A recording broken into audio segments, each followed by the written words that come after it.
Hi, everyone. Thank you so much for joining this discussion today. I'm Bianna Golodryga, CNN Senior Global Affairs Analyst, and we're excited to have this conversation here with the interim president of the University of Texas, my alma mater, Jay Hartzell. He's the sole finalist for the job. And we are thrilled that everyone at Texas Tribune Festival has put this conversation together and that so many people are interested in hearing the following conversation that we're going to have. So let me introduce our speaker. Jay Hartzell was named interim president of the University of Texas at Austin in June 2020. He previously served as dean of the McCombs School of Business, where he also was a senior associate dean for academic affairs, chair of the finance department, and executive director of the Real Estate Finance and Investment Center. So interim President Jay Hartzell, welcome. It's great to have you here. I wish we could do it in person, but we'll have to make do with virtual. Yeah, me too. Thank you. It's good to be with you. So I pride in being an objective journalist, but as I mentioned, I'm a Longhorn, so I'll begin with the hook'em here. Congratulations on being named sole finalist for the job of university president. You are very familiar with the campus. You have a history with the University of Texas, which obviously is a big plus for you, for the faculty, and for the students there. What is campus life like now in the midst of a pandemic? It's a little bit surreal. It's a lot different. And I've been walking on campus just to try to get a feel for it. And it feels a little like a poorly attended day in the summer. Mm-hmm. And if in our summer semesters, we probably have about 20% of the typical students on campus in the summer versus the fall and the spring.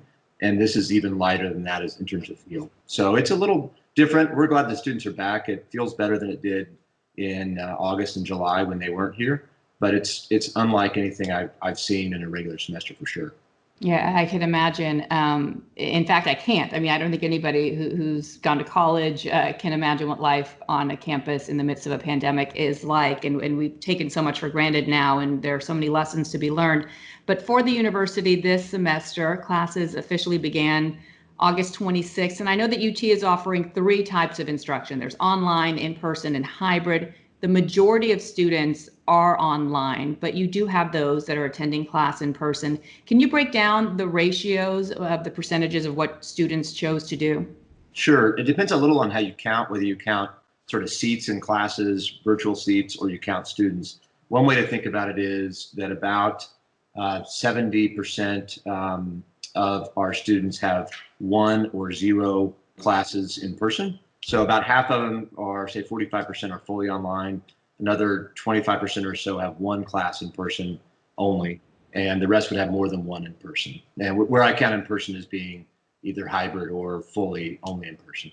Right. Another way to do it is by seats, and because we took our biggest sections and put them online, if you do it by seat, it's even more skewed toward the online. About 75% of our seats or so are online. About 5% are in person, and the rest are hybrid. And in-person instruction will continue through the end of November, right? So until Thanksgiving. And then most students will not be on campus anymore. Walk us through some of the decision-making for that part. Yeah, sure. So part of it was when you think about certain classes like the nursing school, and if you think about training the next generation of nurses, some of those classes just need to be in person. So that's an example of courses that, because of what the instruction requires and those programs require, we just left as in person throughout the semester. Then the decision about ending the semester in Thanksgiving, which I think a lot of universities reached the same conclusion, was that we could have people sort of fly home or drive home and come back for typically what would be maybe a week to 10 days more of class and final exams.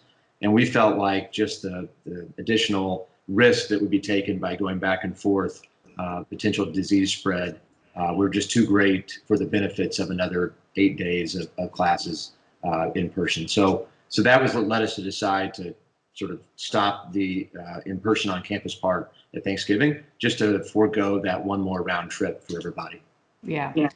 And I know that your decision to open and or at least provide some in-person instruction was made in the midst of a huge wave that we saw in the Southwest, and Texas in particular, Houston, where I'm from, skyrocketing numbers of cases. And I'm wondering, I look at the percentage of the positivity rate on campus. It's around 1.4%. Am I accurate there? That sounds in the ballpark, yeah. Yeah. So you've managed to contain this. How concerned were you about just the risks that would go into opening campus with all of the guardrails that you already have in place, given that the numbers, they've gone down since, but they were pretty high in the state? They were. No, you're right. The part of what we talked a lot about was the ability of maintaining flexibility or the right to make a decision later. And so at the peak, when things were at their worst in the summer, honestly, I would not have been that surprised if we had decided, if things had kept at that pace, that we might have started fully online and then moved it more towards face-to-face. To us, those hybrid courses you mentioned were sort of a dial we could turn, and we could ask people, hey, take those hybrid courses online for a while, and then if things get better again, we might go back face-to-face. But fortunately, the things got a little better. And then, as you mentioned before, the enrollment numbers were more skewed towards online than we knew they would be. And so the combination of a little better progress in terms of the disease spread and more classes virtually online made us more comfortable with going ahead and starting the semester the way we did. I believe this is one of your first interviews in the new role. This is quite a challenging time for anybody, but especially for somebody who's just new to the job. So kudos to you for walking in and stepping up. From a national perspective, I've been covering education, both K through 12 and colleges and universities throughout COVID. And we're looking at the numbers now, and over 40,000 cases have been reported in all 50 states. And I'm wondering what you are focused most on when you hear about these new cases coming up and popping up on colleges throughout the country. You're going to have some cases. There's no way to getting around that.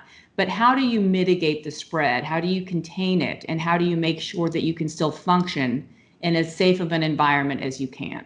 Yeah, it's a great question. It's what we spend a lot of time talking about, is how can we do what we do that's special about a university and maintain as much of that as we can, but also mitigate the risks that they're facing. And one part is we spend a lot of time trying to get a handle on the data of how it's progressing in our community. So we have a lot of resources dedicated to asymptomatic testing, and we're spending a lot of time right now trying to encourage students and everybody to use that, to go and voluntarily go take our asymptomatic test, just so we have a good sense of how things are going. We are working very hard when cases are positive to do contact tracing quickly, to encourage everybody to take part in that.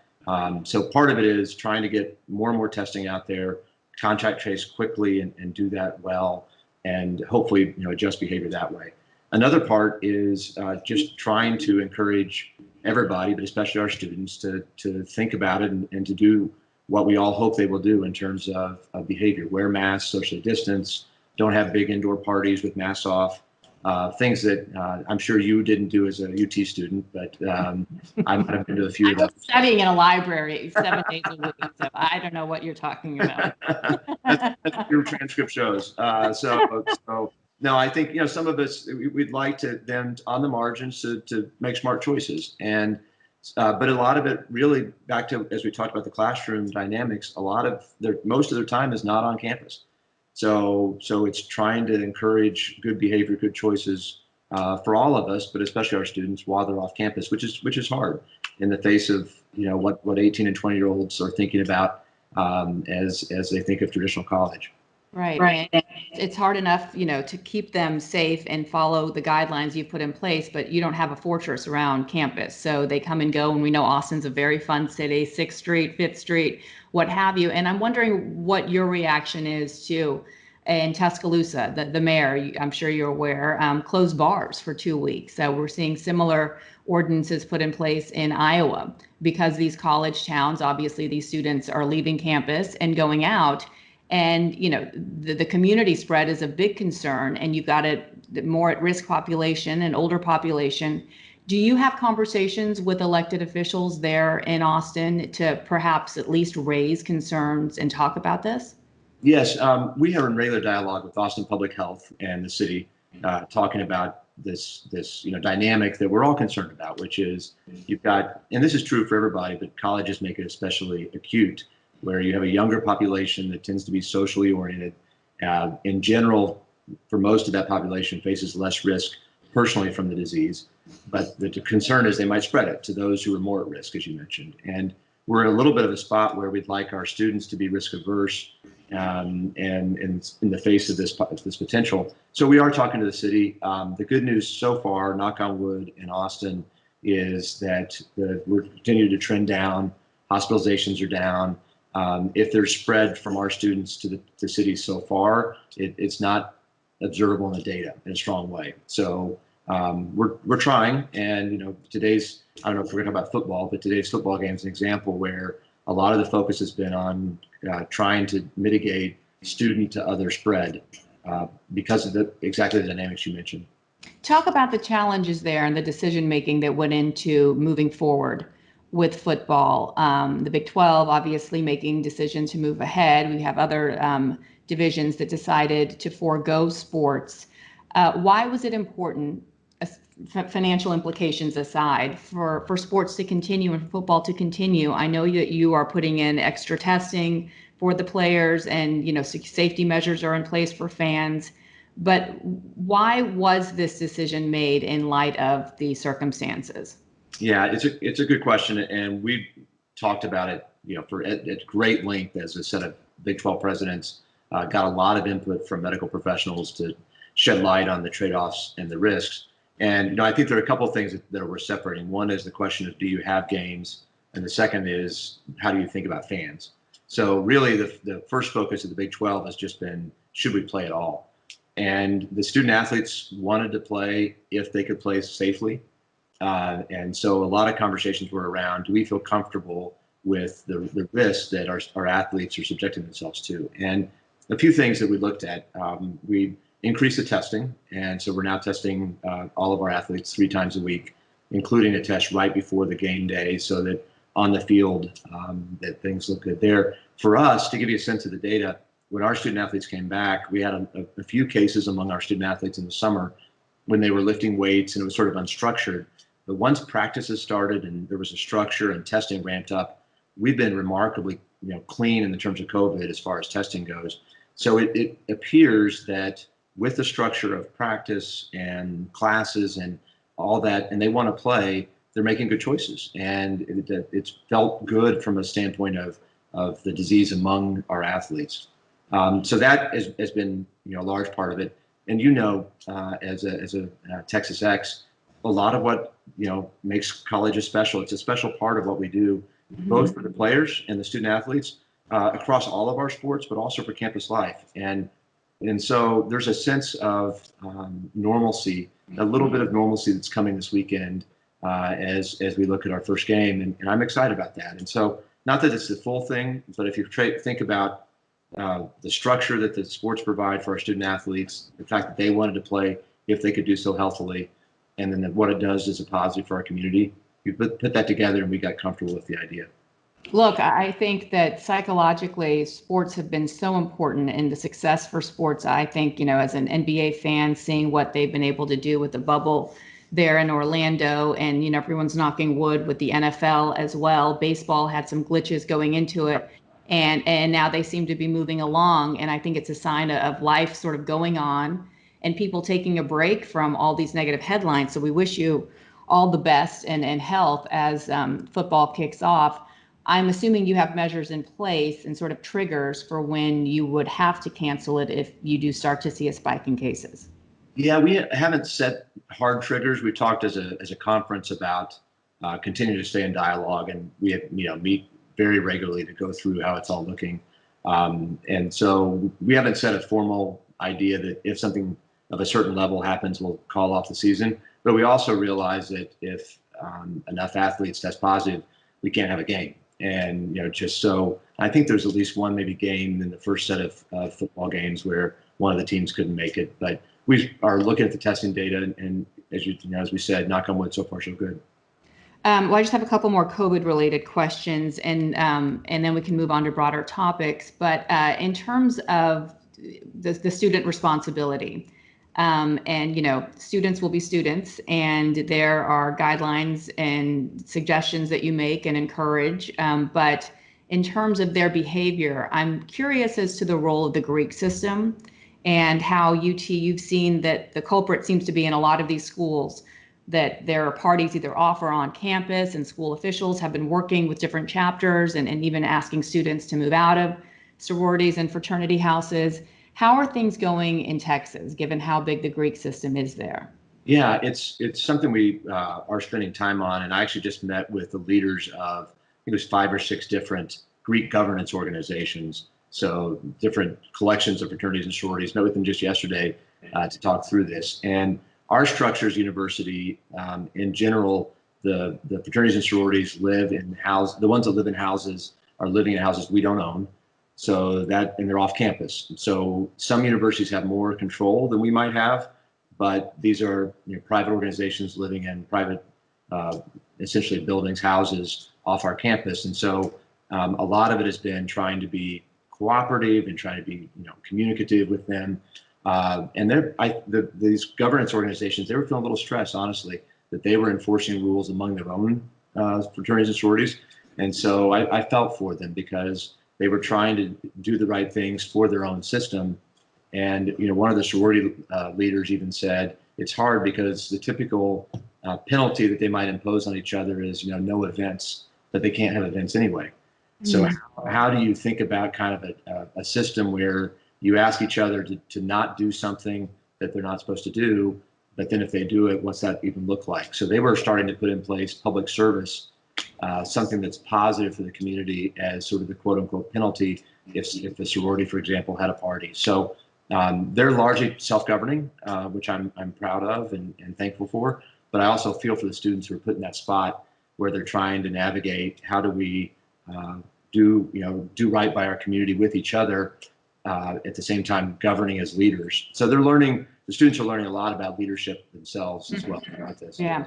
And in terms of consequences, I'm sure in the carrot stick model, I'm sure you've seen some universities have gone as far as not only suspending students or kicking them out, but withholding their tuition, what have you.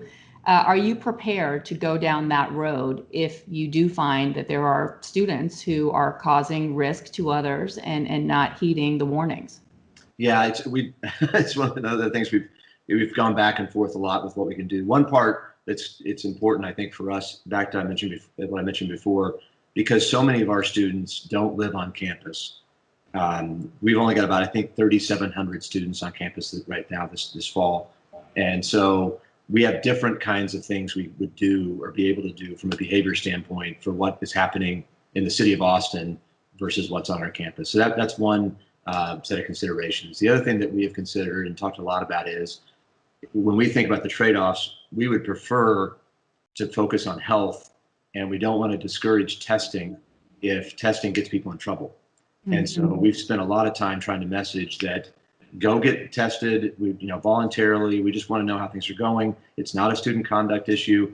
So we've tried to err more on the side of be forthcoming, and it's all good. Just if there's no stigma if you happen to be test positive, we'd rather have that mentality, because we don't want people keeping it secret and then not going through contact tracing, not going through our health system. So we've tilted more toward the what I might think of as positive messaging rather than kind of cracking down, partly because so many of our students live off campus, but partly because of our fear that it might actually deter positive health behaviors. And we should remind viewers and listeners across the country and state that unlike some other schools, you are testing students at no cost. And that is significant. And that's another incentive, I think, for students to feel more comfortable about coming forward and testing. You're testing more than 5,000 people a week now.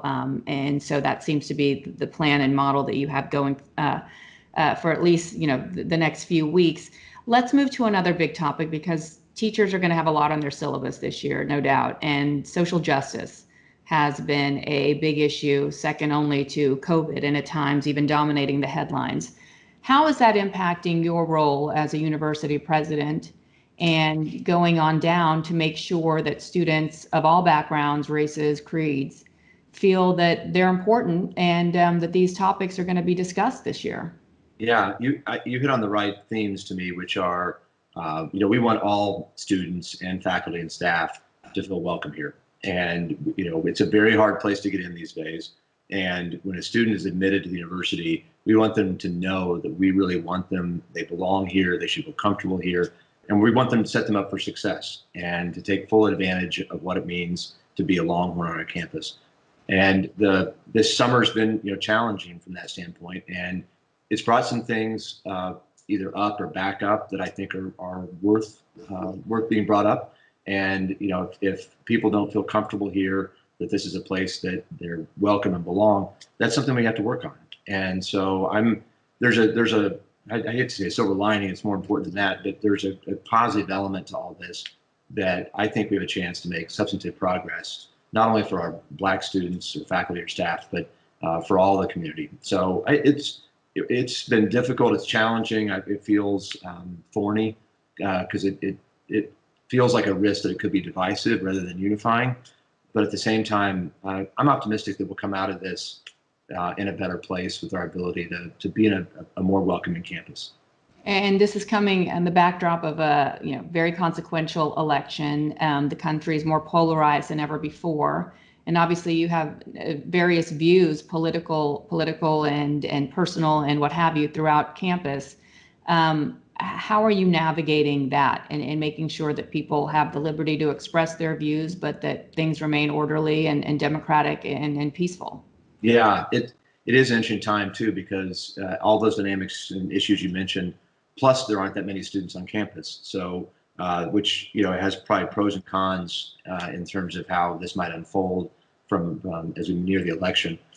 So a lot of our focus has been trying, and we're going to do more, I think, as things like Free Speech Week come up, but try to come back to the idea that I think our campus can be a model for how you and I might not perfectly agree on things, but we can have a good conversation about things, about issues, and look for what we have in common, right? We're both Longhorns, or here's an issue, here's part of an issue we might agree on, and here's part we might disagree on. I think universities can play a very positive role in that kind of a progression, and maybe a little bit of a counterbalance to the narrative that's going on in society now, where it's so much focus on how we're different. I think we can focus and help our students and our faculty and staff focus more on how we're similar. I was really impressed and proud to see how many UT faculty members and research experts have been highlighted throughout this COVID crisis and nationwide. And it really does highlight the premier research institute the University of Texas is. And just recently, the National Science Foundation selected UT Austin to lead the NSF AI Institute for Foundations of Machine Learning. My husband was very excited when he heard that as well. But talk about some of the innovative steps that the university is making in having a more dominant role as a research institute. Yeah, it's part of what we do that is so fun and special and makes us all proud. And it's the two big missions we have. We've talked about how we teach, and now we're hitting on the research themes. And the part of it in the age of COVID has been continuing to focus on how do we keep key research going. So we've had some remarkable breakthroughs from our campus on, for example, Jason McClellan's work on the spike protein, which is enabling a lot of the vaccines to figure out how to attack the virus. And so that kind of work has been fantastic. I was just visiting recently with a woman named Karen Wilcox that we recruited from MIT. She's working in our advanced computing center. So you mentioned the role of AI and machine learning in computing. And so she's working with MD Anderson to figure out how to use computational science to attack things like breast cancer. So it really warms my heart and makes me excited about going to work. I think a lot of what we get to do is just enable these talented people with the help of grad students and teams of researchers to go out and, our slogan is what starts here changes the world. And when you see people like Professor McClellan or Professor Wilcox, it just makes you think that is indeed what's happening. And it does seem that, this pandemic is not necessarily changing history, it's just speeding things up. And some of the topics that we were talking about and the I guess, directional changes and shifts that we've seen leading up to the pandemic have only been highlighted and exacerbated. And that is higher education in general and right. The future of higher education. And I know that you've heard from many who say that this pandemic is going to change that forever. It's going to change campus life forever. It's going to have people focus more on tuition and lowering costs. We're going to see fewer students enrolled in college, not necessarily positive headlines. And I'm wondering how you counter that, because when you look at the economic consequences, primarily the people who lost their jobs are those that don't have college degrees. That's right. And so it is vital that people do attain those skill sets and go to college if they can. So how do you balance the two? What is your message? Yeah, it's a great question, because on the one hand, the return to going to college has arguably never been higher. Mm-hmm. So the gap in income between college graduates and non-college graduates pre-COVID, but certainly post-COVID, is really wide. On the other hand, tuition's up. People are concerned about costs, especially with what's going on right now with the economy. I think, to your point, I think we have realized that technology can be extremely helpful in the college experience. I would expect our faculty will be using various technological things, platforms, Zoom or Skype or those kinds of things. I bet they're going to be using those 5 years from now much differently because of COVID, whether it's for office hours or to flip the classroom in a certain way, or to enable, we've seen an uptick in guest speakers. So you and I can have this conversation. We could bring you into a class on journalism, and that's much easier for you than if you had to fly to Austin and lose a day to do that. So I think there'll be lasting pedagogical effects on how we teach. On the other hand, I also think we've remembered what's special about being in person. And if anything, many of us are clamoring for the small interactions that we have when we teach. And the spring was different because we'd had a half a semester or so to build relationships, and then we went online. Mm-hmm. The fall has been challenging because we're immediately online.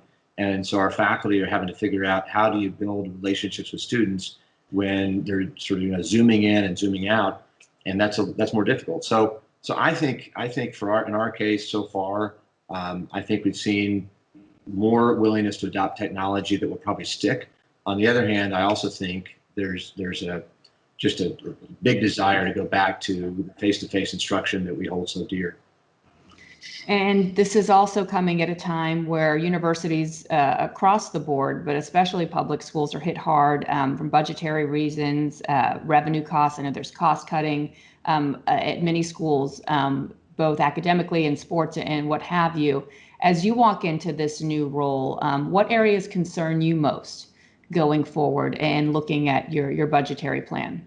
Yeah, that's been kind of the third big one. The summer's been sort of COVID, the challenges around race, and then the budget implications. And the soft spots, I think, for many in higher education have been, you mentioned athletics.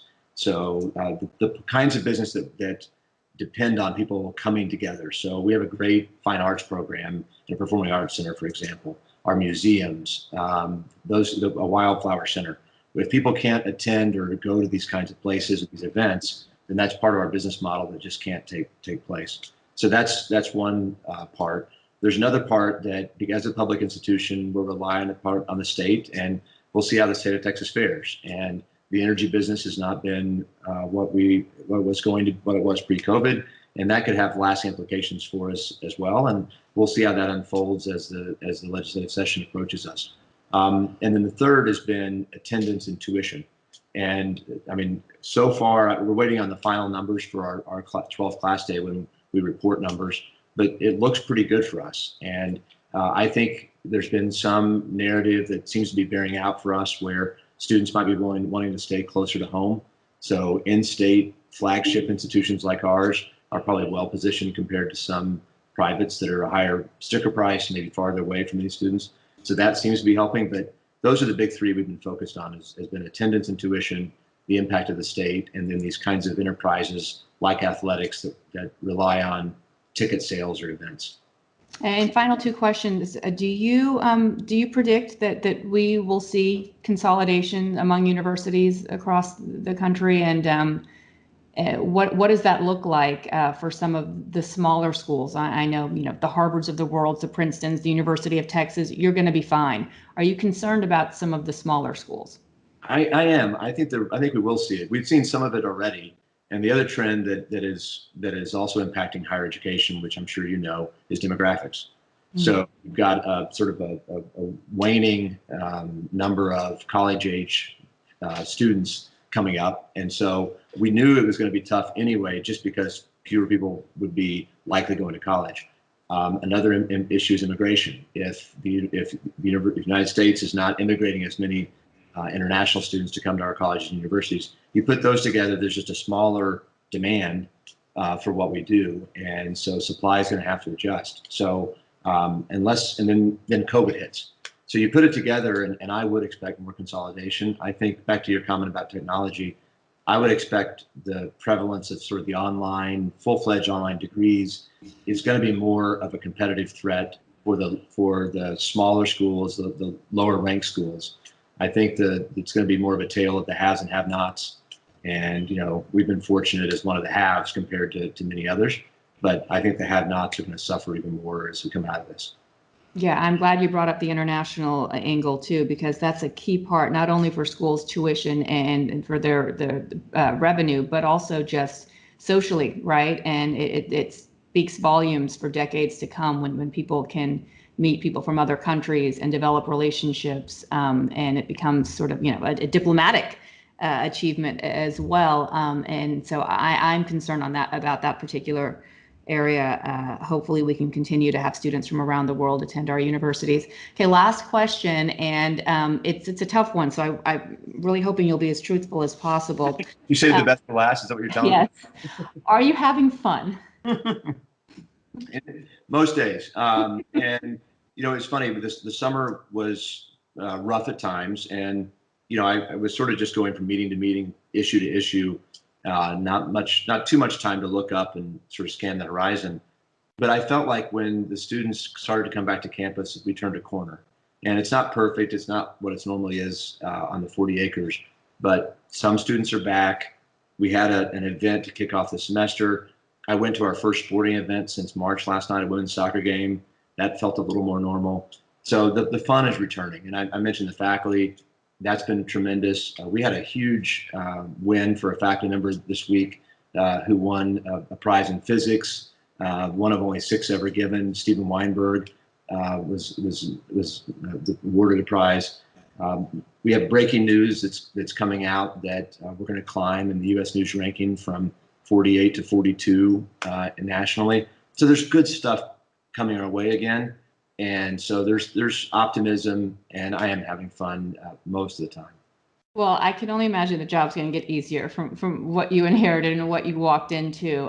So I can just say that we alum and the faculty and students there currently are very lucky to have you at the helm and leading the university through this very challenging time for the country. I would never bet against the University of Texas, and I will leave that there. I appreciate your time. This has been a really interesting conversation.